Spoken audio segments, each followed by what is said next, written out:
Today's date is March 16th, 2014. Time is approximately 23 hours. Detective Babcock, Albuquerque Police Department. Also present is Detective Fred Beers with the Bernalillo County Sheriff's Department. We're going to be conducting an interview with. Can you state your full name and spell your last name for me? Officer Justin Rogillio, Rogillio. All right. Justin, you were dispatched. Well, take that back. At some point, you ended up here on Piedra Vista, northeast. Yes. Can you explain how you ended up here and what transpired?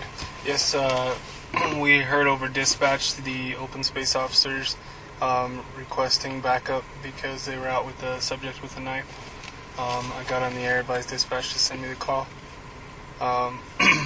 When I arrived, I deployed with my duty-issued beanbag shotgun for less lethal.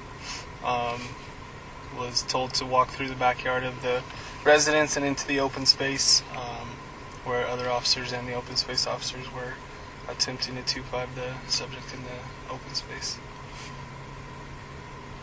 And if you want to just go, Okay. I won't ask you questions till the end. So I got up there with the open space officers,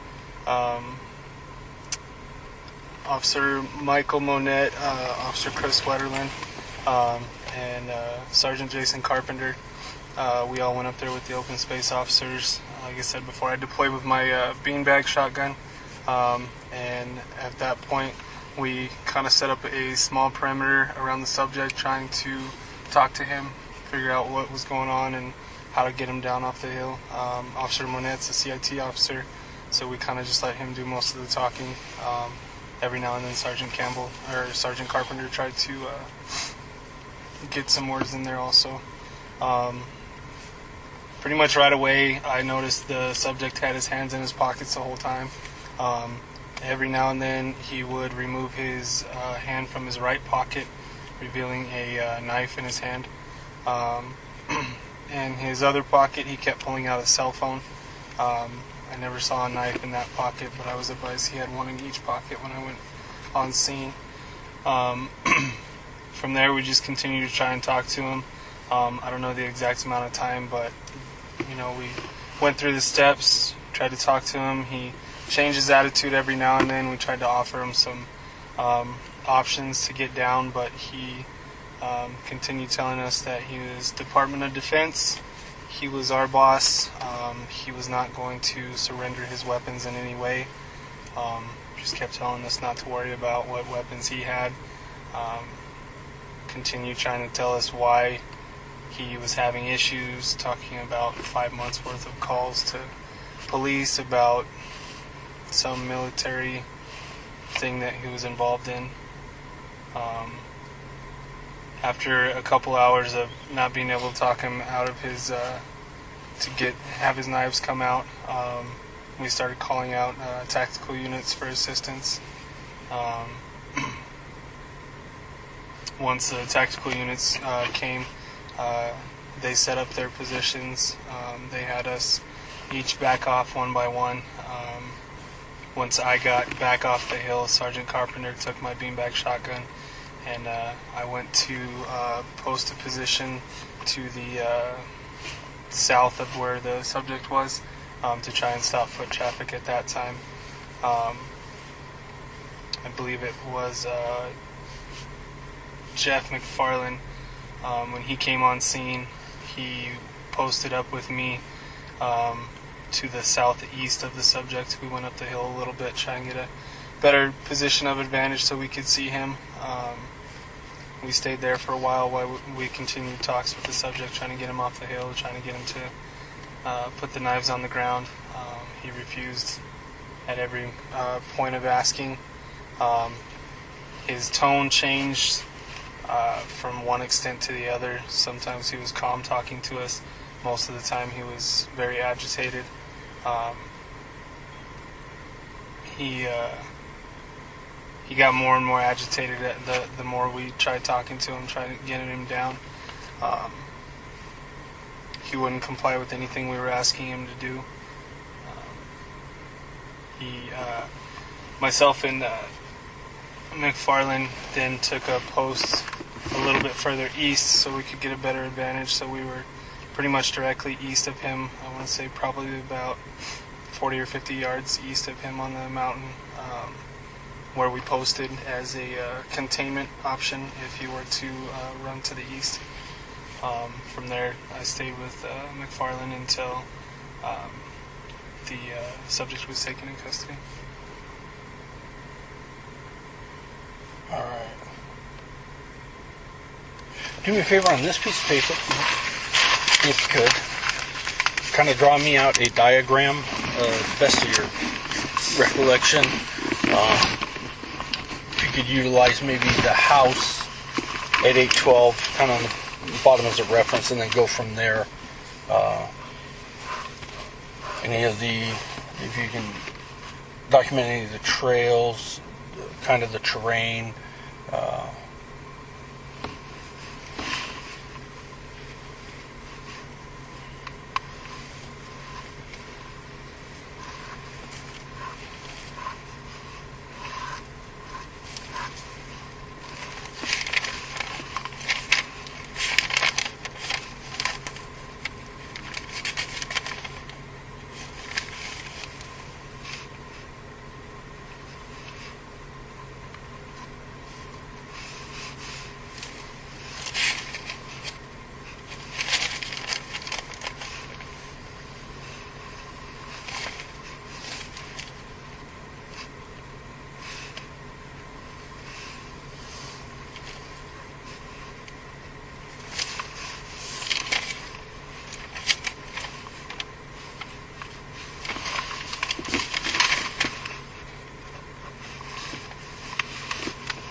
So this is the house directly through the southeast corner of the backyard is where we gain entry into the open space. I'd say there's probably about 60 yards of open space before you hit a trail. The trail does go north and south. Past the trail, there's a large tree bush right there. You go up the hill, and then there was I don't know what term to use. We'll just say a rock surrounding where the subject was camping out. He had a plastic tarp, a lot of stuff inside that I don't know of, and several backpacks up there. This is the path that we took to get there. He stood here where the X is, and officers took this route right here. Most of the time we tried to use at least 25 feet of distance from the subject. There were several times when we first got there that we were holding him at gunpoint with the beanbags, and he several times tried to close distance, but stopped right at the end point and walked back to where he was.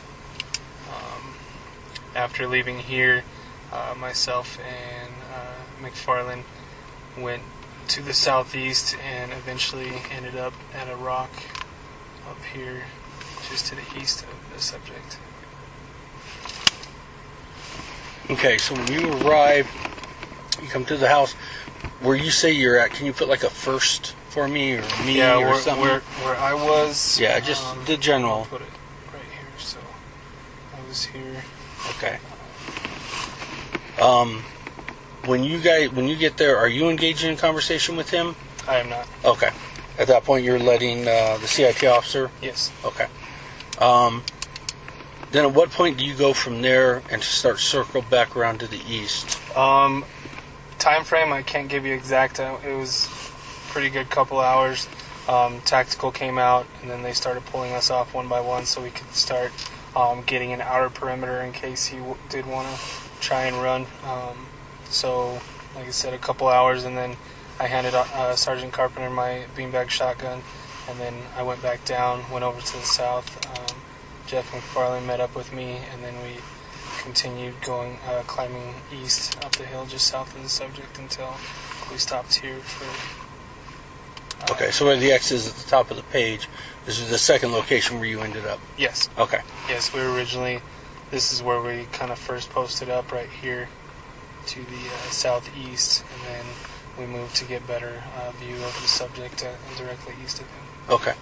Can you just kind of give me a north and maybe a west or something on the paper, just for a reference?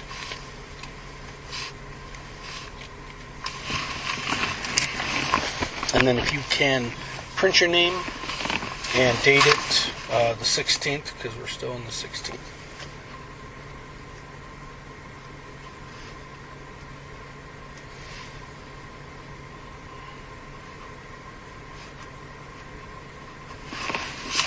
Okay. Did you see when the state police officers arrived? I did. Okay, where were you, what was your location when they arrived? I was still here. They arrived before tactical. We had them. Okay, so you're still where it says me, your first position. Okay. Yes. You said when you're talking to the individual that you observed a knife in his right hand? Yes, several times he pulled it from his right pocket, and he did brandish his knife. Okay. Did he ever say anything? He made several threats to, if he has to hurt somebody, he's going to have to fix them. He'll never get hurt, but at points when he got agitated, he said he might have to cut people. He made several threats of having to hurt people if necessary. Okay.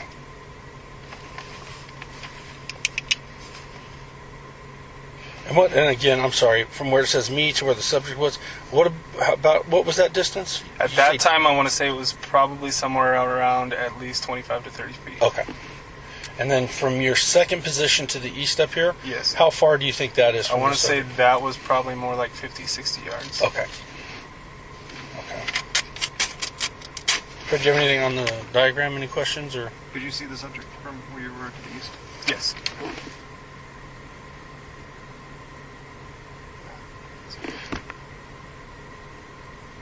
Okay.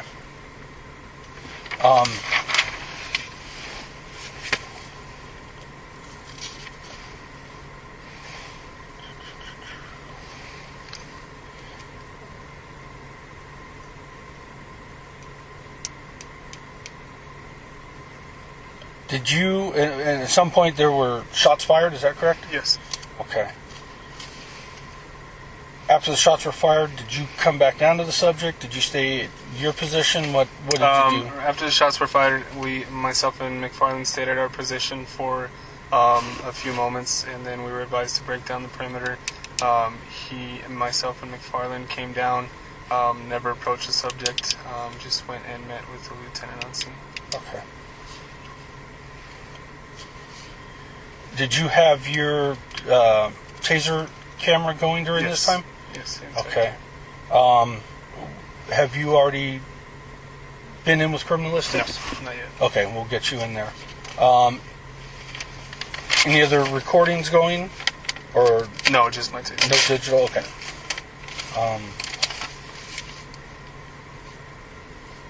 Alright. Fred, anything else you can think of? Okay.